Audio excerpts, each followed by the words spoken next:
Hi all. അപ്പൊ ഇന്നത്തെ video മുഖ്യമന്ത്രി സതീശനും അതുപോലെ ജനങ്ങളും അറിയേണ്ട കുറച്ച് കാര്യങ്ങൾ ഒരു സാധാരണക്കാരൻ എന്ന നിലയിൽ സാധാരണ ജനങ്ങളുടെ ആ, അടുത്തേക്ക് എത്തിക്കാനും വേണ്ടിയിട്ട് ഉദ്ദേശിച്ച് ചെയ്യുന്ന ഒരു വീഡിയോ ആണ്. അപ്പൊ എന്തുകൊണ്ട് ഇപ്പൊ ഇങ്ങനെ ഒരു വീഡിയോ ചെയ്യണമെന്ന് വെച്ച് കഴിഞ്ഞാൽ എനിക്ക് പേഴ്സണലി നമ്മുടെ ചീഫ് മിനിസ്റ്ററിനെ മതിപ്പുള്ളൊരു വ്യക്തിയാണ് സതീശൻ. വളരെ സെൻസിബിൾ ആയിട്ടുള്ള ഭാഷയിൽ സംസാരിക്കുന്ന ഒരു വ്യക്തിയാണ്.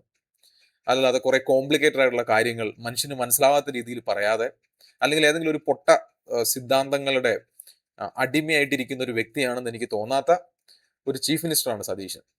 ഞാൻ അദ്ദേഹത്തിന്റെ ഒരുപാട് ഇന്റർവ്യൂസും അല്ലെങ്കിൽ അങ്ങനെയുള്ള ചാനൽ ചർച്ചകളൊക്കെ കണ്ടിട്ടുണ്ട്. അപ്പൊ എനിക്ക് മനസ്സിലായിട്ടുള്ള ഒരു കാര്യം, വളരെ സെൻസിബിൾ ആണ്. കേരളത്തിൽ ഇപ്പൊ നടക്കുന്ന പല കാര്യങ്ങളെ പറ്റിയും ബോധവാനാണ്.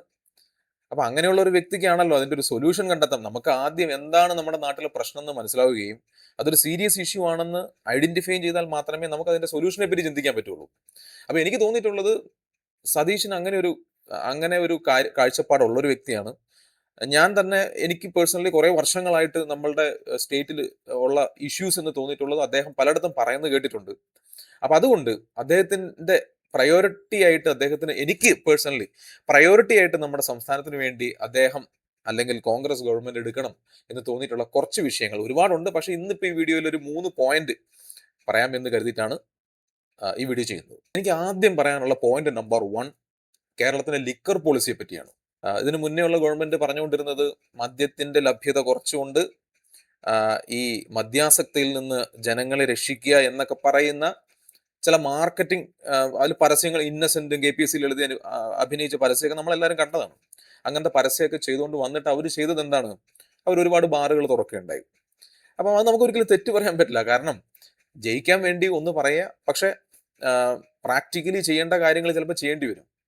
പക്ഷെ എൻ്റെ ഒരു അഭിപ്രായത്തിൽ നമ്മൾ ഇങ്ങനെ കപടമായ ഒരു കാര്യം പറഞ്ഞ് നമ്മുടെ ജനങ്ങളെ പറ്റിച്ചുകൊണ്ട് ഇങ്ങനെ ചെയ്യേണ്ട കാര്യമൊന്നുമില്ല. കാരണം മദ്യം എന്ന് പറയുന്നത് കേരളത്തിലോ അല്ലെങ്കിൽ സൗത്ത് ഇന്ത്യയിലോ മാത്രം ഒതുങ്ങി നിൽക്കുന്ന ഒരു സാധനമൊന്നുമല്ല. ലോകത്തിലുള്ള എല്ലാ ആളുകളും ഉപയോഗിക്കുന്നതാണ്. ഉപയോഗിക്കാത്തവരുണ്ട്. അതൊക്കെ ഓരോരുത്തരുടെ ഇഷ്ടപ്രകാരം ചെയ്യേണ്ട കാര്യങ്ങളാണ്. പറഞ്ഞു വന്നത്, CPM അന്ന് അങ്ങനെ ഒരു പരസ്യമൊക്കെ ചെയ്തെങ്കിലും അവർ പിന്നീട് ഭരിച്ചു കഴിഞ്ഞതിന് ശേഷം നമ്മൾ കണ്ടത് ഒരുപാട് ബാറുകളുടെ എണ്ണം കൂടുന്നതൊക്കെയാണ്. പക്ഷെ ഒന്നും അങ്ങോട്ട് വൃത്തിയായില്ല. നമ്മളൊരു കാര്യം ചെയ്യുമ്പോൾ വൃത്തിയാവണമല്ലോ. അപ്പൊ ഒരു വൃത്തിയായിട്ടല്ല ഇത് ചെയ്തിരിക്കുന്നത് കേരളത്തിൽ. എക്സ്പെഷ്യലി നമ്മളുടെ നെയ്ബറിംഗ് സ്റ്റേറ്റുകളും, ഞാൻ തന്നെ പേഴ്സണലി വേറൊരു സ്റ്റേറ്റിൽ വർഷങ്ങളായിട്ട് താമസിക്കുകയും വേറൊരു നഗരത്തിൽ ജോലി ചെയ്യുകയും ചെയ്യുന്ന ഒരു വ്യക്തിയാണ്. അപ്പൊ നമ്മളിതെല്ലാം കാണുകയും ഇപ്പം ഒരു കാര്യം മനസ്സിലാക്കാൻ ഇന്നത്തെ കാലത്ത് അവിടെ പോയി താമസിക്കണമെന്നൊന്നുമില്ല. ഇന്ന് അതുപോലെ ബ്ലോഗുകളും ട്രാവലേഴ്സ് ഒക്കെ ഉള്ള സമയമാണ്. നമുക്ക് ഏത് രാജ്യത്തെയും സിറ്റുവേഷൻ എന്താണെന്ന് മനസ്സിലാക്കാൻ ജസ്റ്റ് യൂട്യൂബും തുറന്നാൽ മാത്രം മതി. അപ്പോൾ നമ്മളുടെ നാട്ടിൽ, പ്രത്യേകിച്ച് കേരളത്തിൽ, ഇത് വളരെ മോശപ്പെട്ട രീതിയിൽ ഇംപ്ലിമെന്റ് ചെയ്തേക്കുന്ന ഒരു സാധനമായിട്ടാണ് എനിക്ക് പേഴ്സണലി തോന്നിയിട്ടുള്ളത്. അപ്പൊ ഞാൻ അതിലേക്ക് വരാം. ഇപ്പൊ കോൺഗ്രസ് ഗവൺമെന്റ് വന്നെങ്കിലും കോൺഗ്രസ് ഗവൺമെന്റിന്റെ പല പ്രമുഖ നേതാക്കളുടെ അഭിപ്രായം മദ്യം നിരോധിക്കുക അല്ലെങ്കിൽ ഇങ്ങനെയുള്ള കാര്യങ്ങളൊക്കെ പറഞ്ഞുകൊണ്ടാണ് വരുന്നത്. പക്ഷേ നമ്മൾ എപ്പോഴും ശ്രദ്ധിക്കേണ്ട കാര്യം, ഇപ്പം കേരളം എന്ന് പറയുന്ന സ്റ്റേറ്റിന്റെ നമ്മൾ ആക്ച്വലി അച്ചീവ് ചെയ്യാൻ ഉദ്ദേശിക്കുന്നത് ഇതൊരു ടൂറിസം ഫ്രണ്ട്ലി സ്റ്റേറ്റ് ആണെന്നൊക്കെ പറയുമ്പോൾ ഈ മദ്യനിരോധനം നമുക്ക് അതിനൊക്കെ അനുകൂലമാണോ എന്ന് നമ്മൾ ചിന്തിക്കണ്ടേ? നമ്മൾ നമ്മുടെ കടക്കൽ മഴ വെച്ചിട്ട് വല്ല കാര്യമുണ്ടോ? അപ്പം നമുക്ക് ടൂറിസം വേണം, അതുപോലെ വിദേശികൾ ഇവിടെ വരണം, ഒരു ആസ്പിറേഷണൽ ആയിട്ടുള്ള ഒരു സ്ഥലമായിരിക്കണം. അപ്പം മദ്യനിരോധനം എന്ന് പറയുന്നത് പോസിബിൾ ഒന്നുമല്ല, അതിന്റെ ആവശ്യവുമില്ല. ടൂറിസത്തെയും വിദേശ നാണ്യങ്ങളെയും അല്ലെങ്കിൽ നമ്മുടെ നാട്ടിലേക്ക് ഒഴുകി വരേണ്ട വിദേശ പണത്തെയൊക്കെ കടക്കൽ മഴ വെച്ചുകൊണ്ടല്ല നമ്മളൊരു പോളിസി ഉണ്ടാക്കേണ്ടത്. അപ്പോൾ അങ്ങനെയൊക്കെ പറയുന്ന ഒരുപാട് നേതാക്കന്മാരൊക്കെ ഉണ്ടെങ്കിലും നമുക്ക് തൽക്കാലത്തേക്ക് അവരേക്ക് ഇഗ്നോർ ചെയ്യേണ്ടി വരും. അപ്പൊ നമ്മളുടെ മുമ്പിൽ ഉദാഹരണമുണ്ട്. ഇപ്പം യൂറോപ്പ് ഉണ്ട്, അമേരിക്ക ഉണ്ട്, ഇന്ത്യയിൽ തന്നെ തൊട്ടപ്പുറത്ത് തമിഴ്നാടും ബംഗളൂരും, അങ്ങനെ പല സ്റ്റേറ്റുകളുണ്ട്, കർണാടകയൊക്കെ ഉണ്ട്. അപ്പൊ അതെല്ലാം നോക്കി അതിനനുസരിച്ച് അതിലും മികച്ച രീതിയിൽ നമുക്കിത് ഇംപ്ലിമെന്റ് ചെയ്യാണ് വേണ്ടത്. അതല്ലാതെ കപടമായിട്ട് ഞങ്ങൾ മദ്യലഭ്യത കുറയ്ക്കുകയാണ് ഞങ്ങളുടെ ഉദ്ദേശം എന്ന് പറയുകയും പിന്നീട് വന്നിട്ട് കൂടുതൽ മദ്യശാലകൾ തുറക്കുകയും ചെയ്യേണ്ട കാര്യം നമുക്കില്ല. അങ്ങനെയൊക്കെ പറഞ്ഞ് ഒളിച്ചു കളിക്കുന്നത് കൊണ്ട് ഒരു വൃത്തിയില്ലാതെ ഇതിന്റെ ഇംപ്ലിമെന്റേഷൻ ഉണ്ടാവുകയാണ് സംഭവിക്കുന്നത്. അത് വെറുതെ കണ്ണി പൊടിയിടലാണ്. അതൊക്കെ ഇന്നത്തെ ആൾക്കാർക്ക് ഈസി ആയിട്ട് മനസ്സിലാക്കാനും സാധിക്കും. അപ്പൊ ഞാൻ പറഞ്ഞു വരുന്ന പോയിന്റ് ഇതാണ്. ഇന്ന് കേരളത്തിലെ ഒരു ബീവറേജിലേക്ക് പോയി കഴിഞ്ഞു കഴിഞ്ഞാൽ, എല്ലാ ബീവറേജും അങ്ങനെയാണെന്നല്ല, പല ബീവറേജുകളും ഏതെങ്കിലുമൊക്കെ ഒരു അണ്ടർഗ്രൗണ്ടിലോ അല്ലെങ്കിൽ ഏതെങ്കിലും ഒരു ഗുദാമിലോ അപ്പുറത്തും ഇപ്പുറത്തും ഗേറ്റ് ഇരുമ്പിന്റെ മറയൊക്കെ വെച്ചിട്ട് ഇങ്ങനെ നടന്നു കയറി പോകുന്ന ഒരു സെറ്റപ്പ് ഒക്കെയാണ് പലയിടത്തും ഉള്ളത്. അപ്പൊ അതൊക്കെ ഏതോ നമ്മളെന്താ പറയാ, ഒരു ഗുണ്ടാ സെറ്റപ്പിലേക്ക് കയറിപ്പോയി മദ്യം വാങ്ങിക്കുന്ന ഒരു ആംബിയൻസ് ആണ് പൊതുവെ കിട്ടുന്നത്. ഇത് എന്തിനാണ് നമ്മൾ ഇങ്ങനെ ഇത് വൃത്തിയില്ലാത്ത രീതിയിൽ ചെയ്യണമെന്ന് എനിക്ക് മനസ്സിലാവുന്നില്ല. നമ്മളിപ്പം മറ്റു പല സ്റ്റേറ്റുകളിലേക്ക് പോയി കഴിഞ്ഞാൽ അവിടെയെല്ലാം നല്ല ചില്ലിട്ട ആം, സാധാ ഒരു തുണിക്കട എങ്ങനെയാണ് അല്ലെങ്കിൽ ഒരു ബേക്കറി എങ്ങനെയാണ് ആ രീതിയിലുള്ള കടകളിലാണ് ഈ സാധനം വിൽക്കുന്നത് എന്നും പറഞ്ഞുകൊണ്ട് അവിടെ എല്ലാം വലിയ നീണ്ട ക്യൂകളോ ഇടിച്ചു തൂങ്ങിയൊന്നും മദ്യം വാങ്ങിക്കുന്ന ഒരു അവസ്ഥയൊന്നുമില്ല. അപ്പൊ അത് കഴിക്കണം എന്നുള്ളവന് കഴിക്കും, കഴിക്കാത്തവൻ എന്തായാലും കഴിക്കില്ല. അത് നമുക്കറിയാവുന്ന കാര്യമാണ്. അപ്പൊ നമ്മൾ വിൽക്കാൻ തീരുമാനിച്ചിട്ടുണ്ടെങ്കിൽ അത് വൃത്തിയായിട്ട് വിൽക്കുക. അതല്ലാതെ ഇപ്പം ബീവറേജിലുള്ള ആ കൗണ്ടറിലിരിക്കുന്ന ആളുടെ ദുർമുഖവും കണ്ട് പുറകിൽ ഉള്ളവന്റെ ഉന്തും കൊണ്ടിട്ടല്ല നമ്മൾ ഈ സാധനം വാങ്ങിക്കേണ്ടത്. ഒരു വിദേശി ഇങ്ങനെയുള്ള ഒരു ക്യൂവിൽ നിന്നിട്ട് ഒരു കുപ്പി ബിയറോ അല്ലെങ്കിൽ മറ്റെന്തെങ്കിലും വാങ്ങിക്കുന്നവന്റെ അവസ്ഥ എന്തായിരിക്കും, അവൻ എന്തായിരിക്കും നമ്മുടെ നാടിനെ പറ്റിയുള്ള ഒരു മൈൻഡ് സെറ്റ് എന്നുള്ളത് മനസ്സിലാക്കാവുന്നതേ ഉള്ളൂ. അപ്പം ഇതൊക്കെ വളരെ കോമൺ സെൻസ് ആയിട്ട് ഉള്ള കാര്യമാണ്, അല്ലാണ്ട് വലിയ റോക്കറ്റ് സയൻസ് ഒന്നുമല്ല. അപ്പൊ ഞാൻ പറഞ്ഞു വന്നത് എന്താണെന്ന് വെച്ച് കഴിഞ്ഞാൽ, ഈ സംഭവത്തെ അല്ലെങ്കിൽ ഈ ബീവറേജസ് കോർപ്പറേഷനെ അത് ഗവൺമെന്റ് നടത്തുന്ന ഒരു സെക്ഷൻ നടത്തിക്കോട്ടെ, അതല്ലാതെ പ്രൈവറ്റ് പാർട്ടീസിനും കൂടെ ആ, തുടങ്ങാനുള്ള ഒരു ഓപ്ഷൻ കൊടുക്കുക. നല്ല നല്ല വൈൻ പാർലറുകളും ബിയർ പാർലറുകളും നമ്മുടെ ടൂറിസ്റ്റ് സ്പോട്ടുകളിൽ തുടങ്ങാനുള്ള അനുവാദം ആളുകൾക്ക് കൊടുക്കുക. അത് നല്ല ഭംഗിയായിട്ട് അവരത് കീപ്പ് ചെയ്യുന്നുണ്ടോ, വൃത്തിയുണ്ടോ എന്നുള്ള കാര്യങ്ങളൊക്കെ ഗവൺമെന്റ് മോണിറ്റർ ചെയ്യുക. ഇങ്ങനെയൊക്കെ വരുമ്പോൾ തന്നെ ഒരു ആംബിയൻസ് വൈബും കിട്ടും. ഒരു ഒരു വിദേശി നമ്മുടെ നാട്ടിൽ വന്ന് ഇപ്പോൾ ഫോർട്ട് കൊച്ചിയിലേക്കോ അല്ലെങ്കിൽ ആലപ്പിയിലേക്കൊക്കെ പോയി കഴിഞ്ഞ് കഴിഞ്ഞാൽ നല്ല ആംബിയൻസും നല്ലൊരു കോസി ഫിനിഷ് ഒക്കെ ഉള്ള ഒരു ബിയർ പാർലറിലോ വൈൻ പാർലറിലോ ഒക്കെ ഇരുന്ന് അവരൊന്ന് ചില്ല് ചെയ്യാന്ന് പറയുന്നത് ഇത് ലോകത്തെല്ലായിടത്തും നടക്കുന്നതാണ്. നമ്മൾ ഗോവയിലേക്ക് പോയി കഴിഞ്ഞ് കഴിഞ്ഞാൽ അവിടെ ഈ അണ്ടർഗ്രൗണ്ട് ബീവറേജസ് കോർപ്പറേഷനിൽ പോയിട്ട് വേണ്ട ഒരു കുപ്പി ബിയറോ അല്ലെങ്കിൽ എന്തോ ആയിക്കോട്ടെ വാങ്ങിക്കാനായിട്ട്. അപ്പൊ അവർക്ക് വളരെ വൃത്തിയും നീറ്റുമായിട്ടുള്ള സ്റ്റോറുകളുണ്ട്. അവിടെ കയറി നമുക്ക് സാധനം നമുക്ക് ഇഷ്ടമുള്ളത് പിക്ക് ചെയ്തുകൊണ്ട് വന്ന് കൗണ്ടറിൽ കൊടുത്ത് ബില്ല് കൊടുത്ത് ഇറങ്ങുക എന്ന് പറയുന്ന ഒരു സിസ്റ്റം അവിടെ നിലവിലുണ്ട്. ഒരു അട്രാക്റ്റീവ് ഒരു ക്ലെൻലിനെസ് ഉണ്ട്. അപ്പൊ ഇങ്ങനത്തെ ഒരു എൻവറോൺമെന്റ് ഈ മേഖലയിൽ അത്യാവശ്യമായിട്ട് നമുക്ക് വേണം. ഇത് നമ്മൾ ഗോത്രീയമായ എന്തൊക്കെയോ സിസ്റ്റമാണ്. മദ്യം എന്തോ അതാ ഞാൻ ഡബിൾ സ്റ്റാൻഡേർഡ് ആണ്. നമ്മൾ ഒന്ന് പറയുകയും ചെയ്യുന്നത് വേറെ ഒന്നും ആയതുകൊണ്ടാണ് ഇത് പൊരുത്തപ്പെടാതിരിക്കുന്നത്. നമുക്ക് ഓപ്പൺ ആയിട്ട് പറയാം, നമ്മൾക്ക് മദ്യം എന്ന് പറയുന്ന സാധനം നമ്മൾ എന്തായാലും വിൽക്കാൻ വെച്ചിരിക്കുന്ന സാധനമാണ്. അപ്പൊ അത് വൃത്തിയായിട്ട് വിൽക്കുക. അതിന്റെ പിന്നിൽ ഈ ഡബിൾ സ്റ്റാൻഡേർഡ് കളിക്കാതിരിക്കുക. എനിക്കറിയാം വി ഡി സതീശൻ എനിക്ക് അങ്ങനെയുള്ള കാര്യങ്ങളൊക്കെ പറഞ്ഞാൽ മനസ്സിലാക്കാൻ ഉള്ള സെൻസ് ഉള്ള ഒരു നേതാവാണ്. അപ്പോൾ ചിലപ്പം പാർട്ടിക്ക് ഉള്ളിൽ നിന്ന് തന്നെ എതിർപ്പുകളൊക്കെ ഉണ്ടായേക്കാം. പക്ഷെ ഇതാണ് മറ്റിടത്തൊക്കെ നടക്കുന്നത്, സക്സസ്ഫുള്ളി നടക്കുന്നത്. ഇവർക്കെല്ലാം മദ്യത്തിൽ നിന്ന് നല്ല ആദായമുണ്ട്. ടൂറിസ്റ്റുകൾ വരുന്നുണ്ട്, ടൂറിസ്റ്റുകൾ വന്നത് ഉപയോഗിക്കുന്നുണ്ട്. യൂറോപ്പിലേക്കും മറ്റിടത്തേക്ക് പോയി കഴിഞ്ഞാൽ റോഡ് സൈഡുകളിൽ ഇരുന്ന ആളുകൾ ഒരു ഗ്ലാസ് ബിയറുമായിട്ടിരുന്ന് ചില്ല് ചെയ്യുന്നത് നമ്മൾ എത്രയോ കണ്ടിട്ടുണ്ട്. അപ്പൊ അങ്ങനെ നമ്മുടെ മട്ടാഞ്ചേരിയും അങ്ങനെയുള്ള നമ്മുടെ ടൂറിസ്റ്റ് പ്ലേസുകളും തെരുവുകളൊക്കെ ഒരുക്കിയിടുന്നതിൽ എന്താണ് തെറ്റുള്ളത്? അതല്ലേ വേണ്ടത്, അതല്ലേ ഒരു അട്രാക്റ്റീവ്നെസ് തോന്നിക്കുന്ന കാര്യം. അപ്പൊ ഇങ്ങനെയുള്ള കാര്യങ്ങൾ വളരെ കൃത്യമായിട്ടുള്ള ഒരു പോളിസി ഉണ്ടാക്കുക, അത് നടപ്പിലാക്കുക എത്രയും പെട്ടെന്ന്. അല്ലാണ്ട് നമ്മുടെ ഈ ഡബിൾ സ്റ്റാൻഡേർഡ് ഒഴിവാക്കുക എന്നാണ് എനിക്ക് ആദ്യമായിട്ട് ഈ വിഷയത്തെ പറ്റി മുഖ്യമന്ത്രിയോട് പറയാനുള്ളത്. ഒരു കാര്യം കൂടെ അതിൽ ആഡ് ചെയ്യണമെന്ന് തോന്നി. അതായത് നമ്മൾ ഈ മദ്യത്തിനും ബിയറിനൊക്കെ 200-300 ഇരട്ടി ടാക്സ് ഒക്കെ ഉണ്ടാക്കിയിട്ട് ആ ടാക്സിൽ നിന്ന് വരുമാനം ഉണ്ടാക്കുന്ന, ഓക്കെ ടാക്സിന്റെ വരുമാനം എന്താണെന്ന് മനസ്സിലായി. പക്ഷെ അതല്ല, അതിനേക്കാൾ ഉപരിയായിട്ട് ഇത് വിദേശികളും ഇന്ത്യയിലുള്ള മറ്റ് ഇതര സംസ്ഥാനങ്ങളിൽ നിന്നുള്ള ടൂറിസ്റ്റുകളൊക്കെ വന്ന് ഉപയോഗിക്കുമ്പോൾ ടാക്സ് കുറവാണെങ്കിൽ പോലും അതിന്റെ വോളിയം കൂടുമ്പോൾ നമുക്ക് അതിലും കൂടുതൽ ചിലപ്പം വരുമാനം കിട്ടും. അപ്പൊ ഇത് ടൂറിസ്റ്റ് പ്ലേസുകളിൽ വളരെ ഭംഗിയായിട്ട് രീതിയിൽ സെറ്റ് ചെയ്യുകയും ഇത് അഫോർഡബിൾ ആക്കുകയും ചെയ്യുക. അതല്ലാതെ ആർക്കും കുടിക്കാൻ പറ്റാത്ത രീതിയിൽ 300 രൂപയും 400 രൂപയൊക്കെ ഉള്ള 150 രൂപയ്ക്ക് വിൽക്കേണ്ട സാധനം 300-നും 400-നും വിറ്റിട്ട് ആ ടാക്സിൽ നിന്ന് വരുമാനം ഉണ്ടാക്കുക എന്ന് പറയുന്ന ഒരു ഉട്ടോപ്യൻ ഐഡിയ ആണ്. അപ്പൊ ഈ ഐഡിയയിലേക്ക് പോവാതെ ടാക്സ് വേണം, അല്ലെങ്കിൽ മറ്റേത് സാധനങ്ങളെക്കാളും കുറച്ച് കൂടുതൽ ടാക്സ് അതിൽ ഇട്ടു എന്ന് വെച്ച് കുഴപ്പമൊന്നുമില്ല. പക്ഷെ അത് റോക്കറ്റ് ലെവലിലേക്ക് പോവാതെ അല്ലെങ്കിൽ ഒരുപാട് എലിവേറ്റഡ് ആയിട്ട് പോവാതെ ഒരു ബാലൻസ് വേണം. എന്നാൽ മാത്രമേ അത് അഫോർഡബിൾ ആവുള്ളൂ. ഈ മലയാളികൾക്ക് മാത്രമല്ല, നമ്മുടെ നാട്ടിൽ വരുന്ന വിദേശികൾക്കും അങ്ങനെ ഒരു അട്രാക്റ്റീവ് ആയിട്ടുള്ള പ്ലേസ് ആയിട്ട് മാറ്റുക. അപ്പൊ ടാക്സ് ടെററിസം പോലെയുള്ള ഒരു സിൻ പ്രൊഡക്റ്റ് ആണെന്ന് പറഞ്ഞുകൊണ്ട് 300-400 ഇരട്ടി ഇതിലേക്ക് ടാക്സ് ആഡ് ചെയ്യുന്നത് നമുക്കിതിൽ വരുമാനം കൂട്ടും എന്ന് ചിന്തിക്കുന്നുണ്ടെങ്കിൽ അത് തെറ്റാണ്. അത് വരുമാനം കൂടാൻ ഉപയോഗിക്കില്ല. ഇത് മലയാളികൾക്ക് വേണ്ടിയിട്ടല്ല നമ്മൾ ഈ പോളിസികൾ ചെയ്യേണ്ടത്. ബിക്കോസ് നമ്മളുടെ ഒരു ആസ്പിറേഷണൽ ആയിട്ടുള്ള ഒരു സ്റ്റേറ്റ്, ഒരു ടൂറിസം ഫോക്കസ് ചെയ്യുന്ന ഒരു സ്റ്റേറ്റ് ആകുമ്പോൾ ഇതെല്ലാം വേണ്ടിവരും. അപ്പോൾ ഇതാണ് എനിക്ക് ആദ്യത്തെ വിഷയത്തിൽ പറയാനുള്ളത്. രണ്ടാമതായിട്ട് പറയാനുള്ളത് നമ്മുടെ തണ്ണീർത്തട നിയമത്തിലെ കോംപ്ലിക്കേഷനെ പറ്റിയാണ്.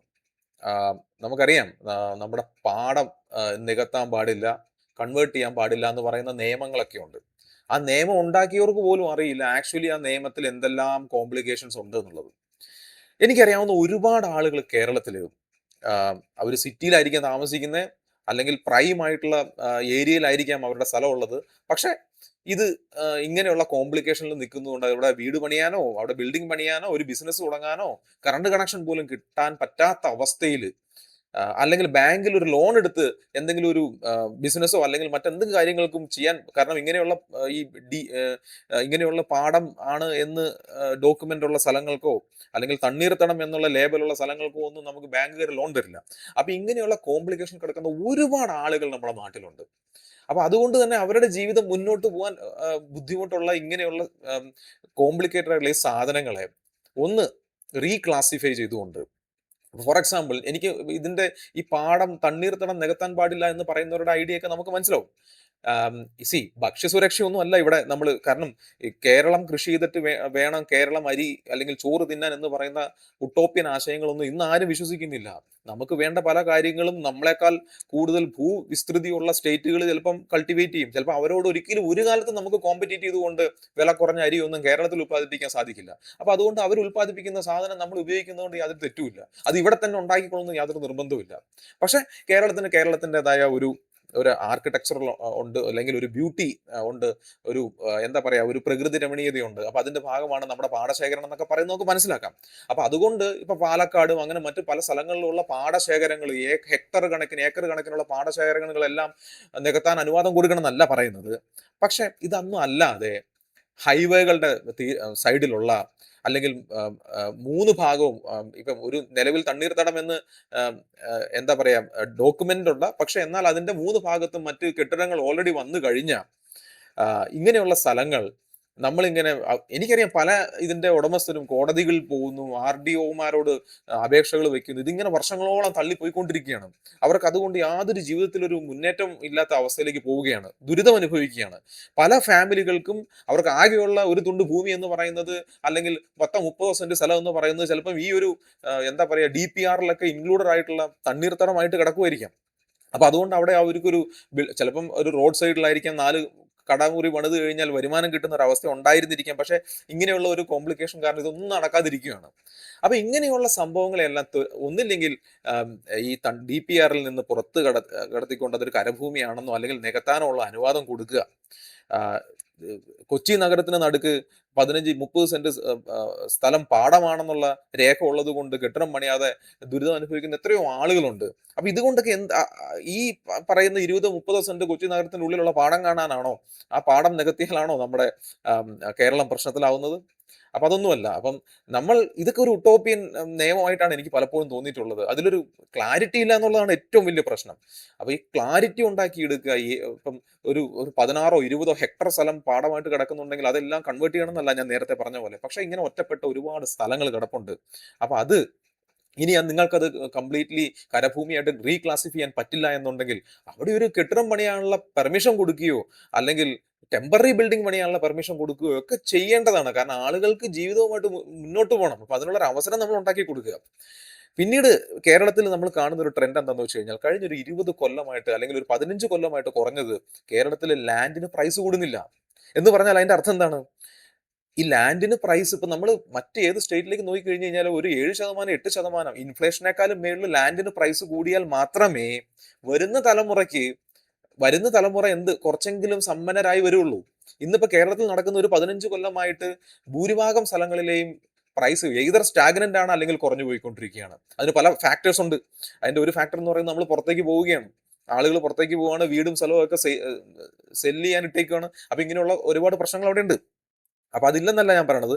അപ്പൊ അതിന്റെ കൂടെ ഇങ്ങനെ കോംപ്ലിക്കേറ്റഡ് ആയിട്ടുള്ള ഭൂമി കിടക്കുകയും ചിലപ്പോൾ വ്യാവസായികമായി ഉപയോഗിക്കാൻ പറ്റുന്ന ഭൂമി ആയിരിക്കാം, പക്ഷെ ഇങ്ങനെയുള്ള നൂലാമാലകളിൽ കിടക്കുകയും ചെയ്യുന്നതുകൊണ്ട് തന്നെ ആളുകൾ 10 കൊല്ലമൊക്കെ കേസ് നടത്തുകയാണ്. ഈ 10 കൊല്ലം കേസ് നടത്തിയിട്ട് അവർക്ക് എന്തെങ്കിലും ഇത് കിട്ടുമോ? അവരുടെ കാശും പോയി, സമയവും പോയി, ഒരു തലമുറയുടെ എന്താ പറയാ, അവർക്ക് അവരുടെ പ്രൊഡക്ടിവിറ്റി നഷ്ടപ്പെടുകയാണ്. അപ്പൊ ഇതൊന്നും, ഇങ്ങനെയുള്ള കോംപ്ലിക്കേഷൻസ് ഒഴിവാക്കാൻ വേണ്ടിയിട്ട് ഇങ്ങനെയുള്ള സ്ഥലങ്ങളെ വളരെ എളുപ്പത്തിന് നമുക്ക് ഐഡന്റിഫൈ ചെയ്യാൻ പറ്റും. ആലോചിച്ച് നോക്കൂ, ഏതെങ്കിലും ഒരു തണ്ണീർത്തടം എന്ന ലേബലിൽ കിടക്കുകയായിരിക്കാം, പക്ഷെ ഇന്ന് അവിടെ കൃഷി ചെയ്യാൻ അല്ലെങ്കിൽ എന്താ പറയാ നെൽകൃഷി ചെയ്യാൻ യോഗ്യമായിരിക്കില്ല. അത് വിസിബിളി കാണുമ്പോൾ തന്നെ ഒരു RDOക്കോ അല്ലെങ്കിൽ അത് അറിയാവുന്ന ഒരു വ്യക്തിക്ക് മനസ്സിലാക്കാവുന്നതാണ്. അപ്പൊ അങ്ങനെ ഒരു സ്ഥലം കണ്ടു കഴിഞ്ഞാൽ, അല്ലെങ്കിൽ അതിന്റെ ചുറ്റുമുള്ള സ്ഥലങ്ങളൊക്കെ ഓൾറെഡി ബിൽഡിങ്ങുകളോ നികത്തപ്പെട്ടതാണെങ്കിൽ, ഈ സ്ഥലം ഇയാള് പണ്ട് മറ്റുള്ളവരുടെ കൂടെ നികത്താൻ മത്സരിച്ചില്ല എന്ന് പറഞ്ഞുകൊണ്ട് അയാളെ നമ്മൾ ക്രൂശിക്കരുത്. അപ്പൊ അയാളെ അത് നമുക്ക് നികത്താനുള്ള ഒരു പോസിബിലിറ്റി കൊടുക്കുക. അത് നികന്നുകൊണ്ട് കേരളം അങ്ങ് മുങ്ങിപ്പോവോ ഒന്നും ഉണ്ടാവില്ല. പാലക്കാടുള്ള നല്ല ബ്യൂട്ടിഫുൾ ആയിട്ടുള്ള പാടശേഖരങ്ങളൊക്കെ നമുക്ക് നിലനിർത്താം. പക്ഷെ അത് നിലനിർത്തുമ്പോൾ തന്നെ ആ കർഷകർക്ക് ഗുണം ചെയ്യുന്ന ഒരു ടൂറിസം പാക്കേജുകളൊക്കെ അവിടെ നടപ്പാക്കേണ്ട ഒരു ഉത്തരവാദിത്വം കൂടെ ഗവൺമെന്റ് ഉണ്ട്. അല്ലാണ്ട് എനിക്ക് അവിടെ ഒരു പാടമുണ്ട് എന്നും പറഞ്ഞുകൊണ്ട് ഞാൻ കേരളത്തിന്റെ ബ്യൂട്ടിക്ക് വേണ്ടി ഞാൻ എന്റെ പാടശേഖരം ബലി കൊടുക്കണം എന്ന് പറയുന്നതിലൊന്നും യാതൊരു കാര്യമില്ല. അപ്പം ഗവൺമെന്റ് എന്ത് ചെയ്യണം, അതിനെ ഒരു ടൂറിസം എക്കോ സിസ്റ്റമായിട്ട് ഡെവലപ്പ് ചെയ്യുകയൊക്കെ ചെയ്യണം. അങ്ങനെയുള്ള സഹായങ്ങളൊക്കെ ചെയ്തുകൊണ്ട് അവർക്ക് അതിൽ നിന്നൊരു വരുമാനം ഉണ്ടാക്കുന്ന ഒരു സെറ്റപ്പ് ഉണ്ടാക്കി കൊടുക്കണം. അപ്പൊ ഇതാണ് തണ്ണീർത്തടം പോയിന്റ് ഓഫ് വ്യൂവിൽ, അല്ലെങ്കിൽ ആ ഒരു ലാൻഡിന്റെ പോയിന്റ് ഓഫ് വ്യൂവിൽ എനിക്ക് പറയാനുള്ളത്. അപ്പൊ ഇതും നമ്മുടെ ഗവൺമെന്റ് പ്രയോറിറ്റി അടിസ്ഥാനത്തിൽ ചെയ്തു തീർക്കേണ്ട ഒരു കാര്യമാണെന്ന് ഞാൻ വിചാരിക്കുന്നു. മൂന്നാമതായിട്ട് പറയാനുള്ളത്, ഒരുപാട് ആളുകൾ ചാനൽ ചർച്ചകളൊക്കെ നടത്തി, ഞാൻ തന്നെ എൻ്റെ പണ്ടത്തെ ഒരു വീഡിയോയിൽ ഓൾറെഡി സംസാരിച്ചൊരു വിഷയമാണ്. നമുക്കറിയാം ഇന്ത്യയിൽ 2 സംസ്ഥാനത്ത് മാത്രമേ പ്രൈവറ്റ് യൂണിവേഴ്സിറ്റികൾ ഇല്ലാത്തതുള്ളൂ. അതിലൊന്ന് കേരളം, മറ്റൊന്നൊരു കൊച്ചു സംസ്ഥാനമായ ഗോവയാണ്. നമുക്ക് ഗോവ മാറ്റി നിർത്താം, അതൊരു വളരെ ചെറിയൊരു സംസ്ഥാനമാണ്. അപ്പൊ കേരളത്തിൽ എന്തുകൊണ്ട് പ്രൈവറ്റ് യൂണിവേഴ്സിറ്റി ഇല്ല, എന്നാൽ മറ്റ് സ്റ്റേറ്റുകളിലൊക്കെ ഉണ്ട് എന്ന് പറയുമ്പോൾ ഇവിടുത്തെ എന്താണ് ഗ്രൗണ്ട് റിയാലിറ്റി? ഞാൻ നേരത്തെ പറഞ്ഞു, ഞാൻ പുറത്ത് കർണാടകയിൽ ഒരു സിറ്റിയിലാണ് താമസിക്കുന്നത് കുറെ വർഷങ്ങളായിട്ട്. ഇവിടെ എൻ്റെ അടുത്തുള്ള പി ജികളിലെല്ലാം നോക്കിക്കഴിഞ്ഞാൽ ബഹുഭൂരിപക്ഷവും മലയാളികളായ വിദ്യാർത്ഥികളാണ് വന്ന് പഠിക്കുന്നത്. അത് ഇവിടെയുള്ള പേര് കേട്ട യൂണിവേഴ്സിറ്റികളിലും പേര് കേൾക്കാത്ത യൂണിവേഴ്സിറ്റികളിലും ഒക്കെ ആയിട്ട് പല കോഴ്സുകൾ അവർ ചെയ്തുകൊണ്ടിരിക്കുകയാണ്. അപ്പൊ ഇതെല്ലാം നമ്മൾ ഈ പിള്ളേര് നാട്ടിൽ നിന്ന് ഓടിപ്പോകുന്നു, മറ്റു രാജ്യങ്ങളിലേക്കും സംസ്ഥാനങ്ങളിലേക്കും പോകുന്നു എന്ന് പറയുമ്പോൾ നമ്മളാണ് അതിന്റെ ഉത്തരവാദി. എന്തുകൊണ്ട് നമ്മുടെ നാട്ടില് ഒരു പ്രൈവറ്റ് യൂണിവേഴ്സിറ്റികൾ നിലവിലില്ല? കാരണം നമുക്കറിയാം, CPM പണ്ട് എടുത്ത നമ്മുടെ പ്രൈവറ്റ് യൂണിവേഴ്സിറ്റികൾ വേണ്ട, അത് നമ്മുടെ ഗവൺമെന്റ് യൂണിവേഴ്സിറ്റികളെ നശിപ്പിക്കുമെന്ന് പറയുന്ന നയമായിരുന്നു അതിന് കാരണം. MVR ഒക്കെ പ്രൈവറ്റ് യൂണിവേഴ്സിറ്റിക്ക് വേണ്ടിയൊക്കെ ഒരുപാട് ശ്രമിച്ച ആളാണ്. അതെനിക്ക് തോന്നുന്നു പിന്നീട് ഏതാനും വർഷങ്ങൾക്ക് മുന്നേ CPM തന്നെ ആ നയം തിരുത്തുകയൊക്കെ ഉണ്ടായി. പക്ഷെ എന്നിരുന്നാൽ പോലും ആ ചെയ്യേണ്ട കാര്യം ചെയ്യേണ്ട സമയത്ത് ചെയ്യാത്തത് കൊണ്ട് ഇന്ന് നമ്മുടെ നാട്ടിൽ ഇല്ല ഒരു നല്ലൊരു പ്രൈവറ്റ് യൂണിവേഴ്സിറ്റി. നല്ല പ്രൈവറ്റ് യൂണിവേഴ്സിറ്റി എന്നല്ല, ഒരു യൂണിവേഴ്സിറ്റി ഇല്ല. കാരണം നമുക്ക് അങ്ങനെ ഒരു സെറ്റപ്പ് ഇല്ല. ഞാൻ ഇപ്പോൾ ഓർക്കുന്നുണ്ട്, 15-20 കൊല്ലങ്ങൾക്ക് മുന്നേ മൂന്നാറിൽ ഒരു യൂണിവേഴ്സിറ്റിക്ക് വേണ്ടി ഒരു അമേരിക്കൻ ആണോ യൂറോപ്യൻ ആണോ ഏതോ ഒരു യൂണിവേഴ്സിറ്റിയുടെ ആൾക്കാർ ചോദിച്ചതാണ് അവർ തുടങ്ങാ എന്നൊക്കെ പറഞ്ഞിട്ട്. പക്ഷെ ആരും അതിന് തയ്യാറായില്ല. ഞാൻ ജോൺ ഹോപ്കിൻസ് യൂണിവേഴ്സിറ്റി ആണെന്നാണ് എൻ്റെ ഓർമ്മ. അത് അറിയാവുന്നവർക്കറിയാം, ലോകത്തിലെ തന്നെ ഏറ്റവും ബെസ്റ്റ് ഹേർട്ട് റിലേറ്റഡ് ആയിട്ടുള്ള റിസർച്ചും കാര്യങ്ങളൊക്കെ നടക്കുന്ന യൂണിവേഴ്സിറ്റിയാണ് ജോൺ ഹോപ്കിൻസ്. ഞാൻ ഓർക്കുന്നില്ല കൃത്യമായിട്ട് ആ യൂണിവേഴ്സിറ്റി ആണെന്ന്, തെറ്റാണെങ്കിൽ ക്ഷമിക്കുക. അന്ന് നമ്മുടെ ഗവൺമെന്റ്, ഏത് ഗവൺമെന്റ് ആണ് ഞാൻ ഓർക്കുന്നില്ല, അതിനൊക്കെ എതിരായിട്ട് ഇതിന്റെ ഭാഗമായിട്ട് അങ്ങനെ ഒരു യൂണിവേഴ്സിറ്റി നമുക്ക് നഷ്ടപ്പെട്ടു. അങ്ങനെയാണെങ്കിൽ ഒന്ന് ആലോചിച്ച് നോക്കൂ, ഇന്ന് നമ്മുടെ ഒരു പ്രൈം ഏരിയയിൽ വളരെ പ്രശസ്തമായ ഒരു യൂണിവേഴ്സിറ്റിയും പല ആളുകളും അന്യ സംസ്ഥാനത്തു നിന്നും പല സംസ്ഥാനങ്ങളിൽ നിന്നും പല രാജ്യങ്ങളിൽ നിന്നൊക്കെ ഒന്ന് ചികിത്സിക്കേണ്ട ഒരു സമയമാണ്. നമ്മുടെ വിദ്യാർത്ഥികൾക്ക് വേൾഡ് ക്ലാസ് റിസർച്ചും എഡ്യൂക്കേഷനും കിട്ടേണ്ട ഒരു സ്ഥലമായി മാറേണ്ടതാണ്. 20-25 കൊല്ലങ്ങൾക്ക് മുന്നെയാണ് ഈ പ്രപ്പോസൽ വന്നതെന്ന് ഓർക്കണം. അപ്പൊ ഇനിയെങ്കിലും, ഒരുപാട് വൈകിപ്പോയി, നമ്മുടെ നാട്ടിൽ ആ എക്കോസിസ്റ്റമേ ഇല്ലാതായിപ്പോയി എങ്കിൽ പോലും ഇനിയെങ്കിലും ലോകത്തിലെ തന്നെ മികച്ച പ്രൈവറ്റ് യൂണിവേഴ്സിറ്റികളെ നമ്മൾ വിളിച്ചുകൊണ്ട് വന്ന് ലാൻഡ് വെറുതെ കൊടുത്തിട്ടാണെങ്കിലും അവരെ ഇവിടെ അവരുടേതായ ഒരു എഡ്യൂക്കേഷൻ ഹബ്ബൊക്കെ റെഡിയാക്കേണ്ട ഒരു ഉത്തരവാദിത്വം നമ്മുടെ ഗവൺമെന്റിനുണ്ട്.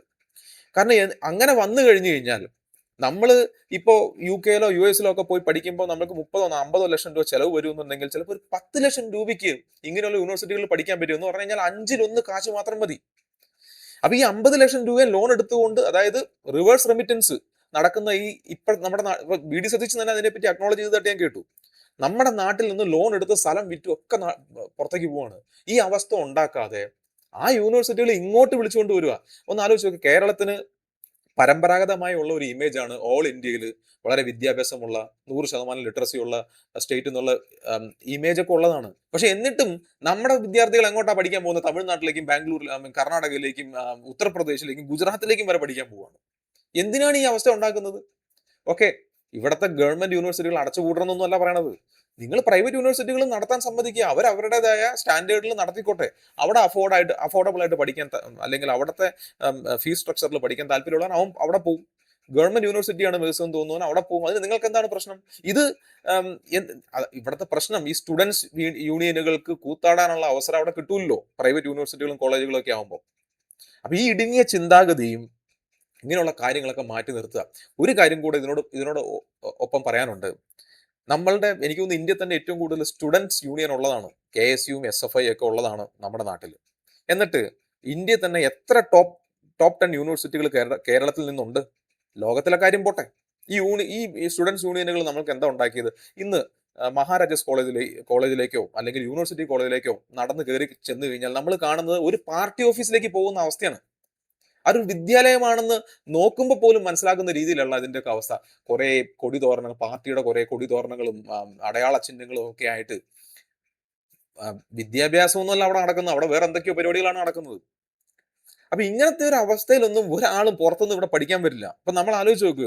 ഞാൻ നേരത്തെ പറഞ്ഞു, കേരളത്തിലുള്ളവർ തമിഴ്നാട്ടിലും കർണാടകയിലും മറ്റു പല സ്റ്റേറ്റുകളിലേക്കും പഠിക്കാൻ പോകും. എന്നാൽ ഈ കർണാടകക്കാരനോ തമിഴ്നാട്ടുകാരനോ ഉത്തർപ്രദേശുകാരനോ ഗുജറാത്തുകാരനോ എന്തുകൊണ്ടാണ് കേരളത്തിൽ വരാൻ പറ്റില്ല? നമുക്ക് 100% ലിറ്ററസിയും വളരെ വിവരവും വിദ്യാഭ്യാസമുള്ള ആൾക്കാരാണെന്നുള്ള പറയണത്. എന്തുകൊണ്ടാണ് വരാത്തെ? അപ്പം നമ്മൾ വിദേശത്തേക്ക് മാത്രമല്ല പണം അയക്കുന്നത്, മറ്റ് സ്റ്റേറ്റുകളിലേക്കും. ഒരു വിദ്യാർത്ഥി ബാംഗ്ലൂരിലോ ഹൈദരാബാദിലോ ചെന്നൈയിലോ ഒക്കെ പോയി പഠിക്കുമ്പോൾ എത്ര ലക്ഷം രൂപയാണ് ആ പോകുന്ന പോക്കിൽ കൊണ്ടുപോകുന്നത്? അപ്പൊ ഇതിനൊക്കെ എന്നേ തടയിടേണ്ടതായിരുന്നു. നമുക്കത് സാധിച്ചില്ല. ഇനിയെങ്കിലും ഫ്രീ ആയിട്ട് സ്ഥലം കൊടുത്തിട്ടാണെങ്കിലും അവരിവിടെ കൊണ്ടുവരിക. അവരിവിടെ ഒരു എക്കോസിസ്റ്റം ഡെവലപ്പ് ചെയ്യട്ടെ. നമ്മുടെ വിദ്യാർത്ഥികൾ കുറച്ചു പേരെങ്കിലും ഇവിടെ നിൽക്കട്ടെ. അപ്പം അതിലൊക്കെ വളരെ ബോൾഡ് ആയിട്ടുള്ള തീരുമാനം എടുക്കുക. എനിക്കറിയാം ഇതിങ്ങനെയുള്ള തീരുമാനങ്ങളൊക്കെ എടുത്തു കഴിഞ്ഞാൽ ഈവൻ കോൺഗ്രസ് പാർട്ടിയിൽ നിന്ന് പോലും എതിർപ്പുകൾ ഉണ്ടാവും. പക്ഷെ ഞാൻ മനസ്സിലാക്കുന്നത് പണ്ടത്തെ ജനങ്ങളൊന്നും അല്ല കേരളത്തിൽ. അവരെല്ലാം ഇത് മനസ്സിലാക്കി കഴിഞ്ഞു. സോ ജനങ്ങളുടെ സപ്പോർട്ട് വി.ഡി. സതീശൻ ഉണ്ടാവും ഇങ്ങനെ ഒരു ബോൾഡ് ആയിട്ടുള്ള തീരുമാനം ഈ വിഷയത്തിലേക്ക് എടുത്താൽ എന്നുള്ളതാണ് ഞാൻ മനസ്സിലാക്കുന്നത്. ഒരുപാട് കാര്യങ്ങൾ പറയാനുണ്ട്. പക്ഷെ വീഡിയോയുടെ ലെങ്ത് കൂടി പോകും എന്നുള്ളത് കൊണ്ട് ഞാനിപ്പോൾ ഇവിടെ വെച്ച് നിർത്തുകയാണ്. നന്ദി, നമസ്കാരം.